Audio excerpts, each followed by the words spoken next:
good. So let's clap for them. Thank you that much. Really, I think that is an indication that we know that we can be able to work together. All right, so I'm not going to invite them to stand. They're going to exchange those signed documents. Of course, we'll take that photo first with clear signs or signatures from both of them. Yes. Actually exposed heat waves. But even more worrying, 600 million of them are actually exposed to vector-borne diseases, most of which really can actually be attributed to the impacts of climate change. And 330 million actually are exposed to riverine flooding. Now, when you look at these particular figures, and you put a human face in these particular figures, then you begin to understand the more reason as to why justice must really be served. And you realize climate change in itself, in its natural form, really, of course, exacerbates, the human rights, challenges, because we have fundamental human rights, for example, a right to life, for example, and that one, of course, is compromised. But the impacts of climate change are bring about starvation, as a result of drought and so on and so forth, which brings about flooding and so on and so forth.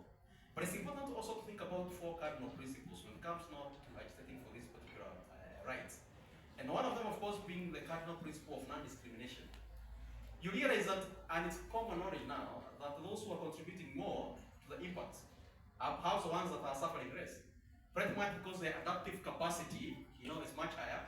But again, naturally, their regions are not as affected as Africa, for example. And you are saying that we must ensure there's no discrimination, when it comes again to addressing challenges that affect, us emanating from climate change.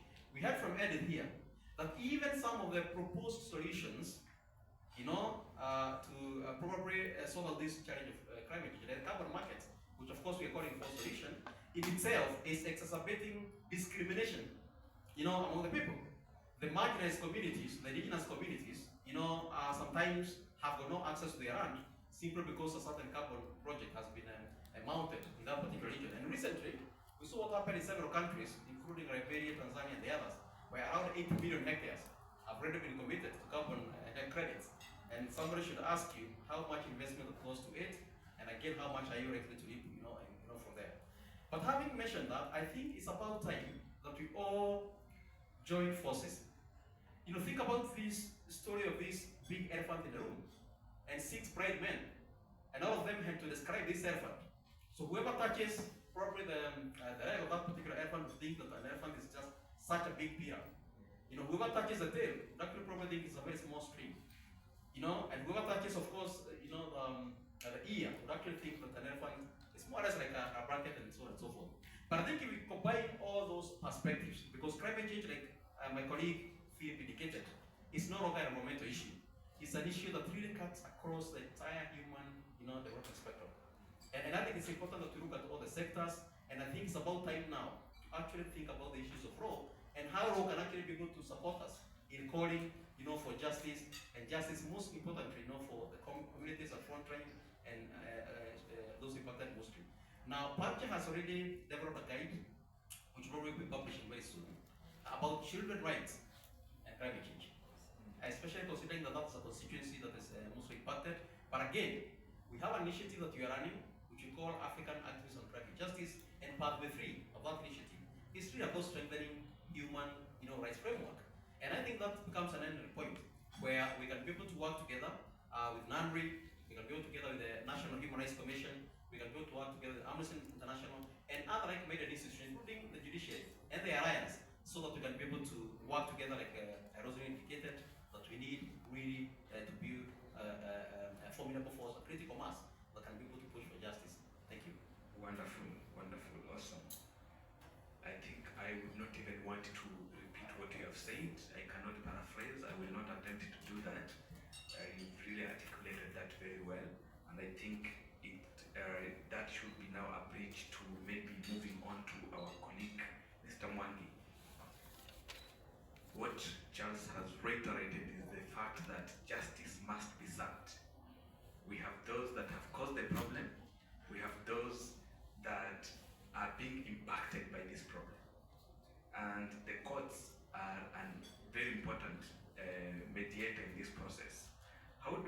ensure that that institution can also be part and parcel of ensuring that justice is served, and especially on issues that are impacting the most affected communities.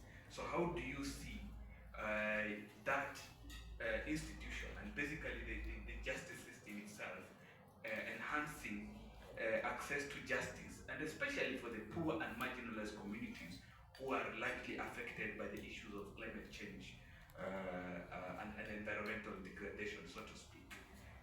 Over to you, Mr. Charles. David, and thank you, David. David is, I think,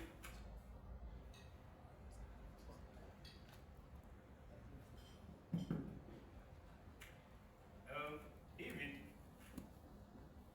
represents an association. Though we do not have cases that we would call climate change cases, we have a number of environmental cases, but we hope that sooner than later, we expect to have climate change cases. We have created a specific department called the Environment and Planning Division that has the mandate to handle environmental and climate change matters. And the intention is to ensure that they are given the priority. It is a matter of life and death. It affects all of us. We need to have more debates. We need to have more discussions. We need to inform our people more and more. Thank you, and I want to promise you that the Environment and Land Court is open, even to the media. We shall be holding open days. And the pioneers of this really try to see how we can engage that arm of government in climate, not only climate justice, but in the entire climate change discourse. He has participated in several, I don't know whether this is a personal initiative or the initiative of the entire judiciary, but we have been trying really to see how we can rope in the judiciary, because it is important for this, some of these policies, first and foremost, we are lobbying as the civil society. And we have the most progressive, comprehensive climate change law, not anywhere in Africa, but rare in the world. And so actually this is commendable. So translating policy into legal frameworks requires then the translators of that and the enforcers of that legal framework. And that is why the judiciary comes in. And thanks, you have not mentioned that you have also, we have been trying to work with you on an Pan-African initiative for judges across Africa. I think it would be important to elaborate that, because that, what we are doing in Kenya can be replicated elsewhere in other countries. And that is the purpose, actually. We are today here with Nandri, because really we want there, we know that within you, the judicial arm of government, there are limitations.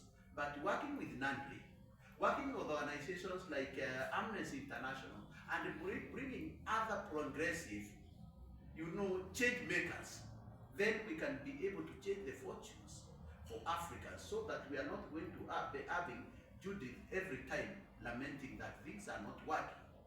Things are moved by governments. Things are moved by the people. It's not government. We can have Kenya as the most progressive law. Constitution 2010. Go to the universities, there's so much that is said there, but no one really tells us how this climate justice comes in.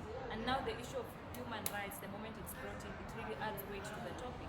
And we as the youth have the mandate and actually should be going out there to try and look for solutions onto how best to help save the earth. And in this regard, I am also a member of the Kenya Young Parliamentarian Association. I represent Marsabit County in the Youth Bunge Dialogue. And here, right now, my current work is on petitions, which is another area that the youth actually needs to be investing in. How do you write petitions? What bills are ongoing? When you go to the parliament sites, you can check and see that there are ongoing bills. And as of now, when talking about climate justice, carbon markets is a very contentious, controversial, emerging issue. And if you as a youth are out there, you would want to participate in this conversation, and coming from a community, like for me, I'm coming from a very pastoralist community, and we are facing the risk of our indigenous practices being deprived from us. So I, myself, and on behalf of other youth, together with other youth actually, we go, we write petitions, we work, we look at this thing in a collaboration